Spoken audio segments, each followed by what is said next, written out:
Do you see? There's a principle called national sovereignty, and that means you don't invade other countries regardless of what's going on, Rwanda or Assad or whatever.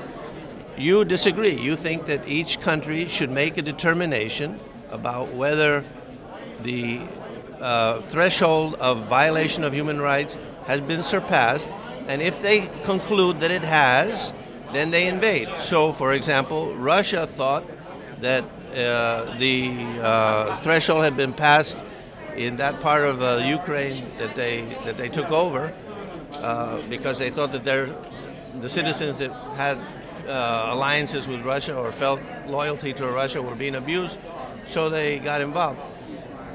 I'm not trying to push you one way or another. I'm just exploring the two different theories. One is respecting national sovereignty always, and only using force when you're attacked or in imminent threat of attack, defensively. Or the other theory, which says, no, the United States has a responsibility, like we were saying just a moment ago, to, because they're the strongest nation, be the policeman of the world and get rid of evil where they find it. And so they found it in Assad. They found it. There was certainly evil in Rwanda, and so they bear a responsibility to go in there and correct that evil. Those are the two visions. That's what I'm trying to talk to you about. That's all. I think that you're separating those into those two simple choices as a binary choice is an oversimplification and not the America that I know or the military that I served.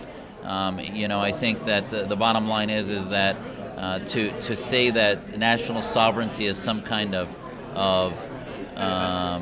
black and white firewall that allows other countries to violate Syria's national sovereignty, and then we sit back as the leading free nation, and to allow Syrians who believe in their national sovereignty to be decimated by bombs and tanks and barrel bombs and chemical weapons, as if those Syrians don't deserve national sovereignty, that the only people that deserve national sovereignty are the Ba'athist Assadists who are murdering and slaughtering their people. So you can somehow sit on your hands as an American and say that they don't deserve national sovereignty, but in fact, standing up I was in favor of what Should we did Russia in respect Iraq. Syria's national sovereignty? If they had, and if Iran had, Assad wouldn't be there anymore. Right, but you're in favor of Russia respecting their national sovereignty, right? Their own or Syria's national sovereignty? Right. So If they respected Syria's national, we can't have general debates about principles. But they unless we violated. drill They it down violated into an example. Syria's. Absolutely. They don't want to follow the principle of respecting national sovereignty.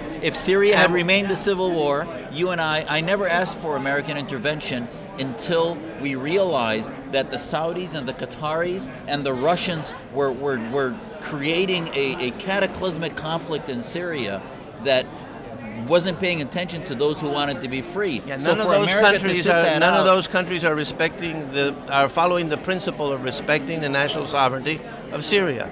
Right? None of those countries are following that principle. They're all violating That's the like principle. saying that the United States government, that our local governments should not violate the privacy of a home when a husband and wife are engaged in domestic violence and are about to are shooting one another. No, that they lose. because that's our country and it's our law inside the United States. This is the rest of the world.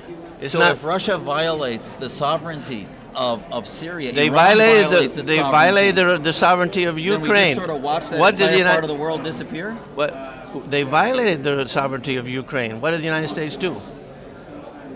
Nothing. That's because Obama is the weakest president we've ever had in history of America. Well, but I think there's a different reason. I think it's because the Well, Soviet Union.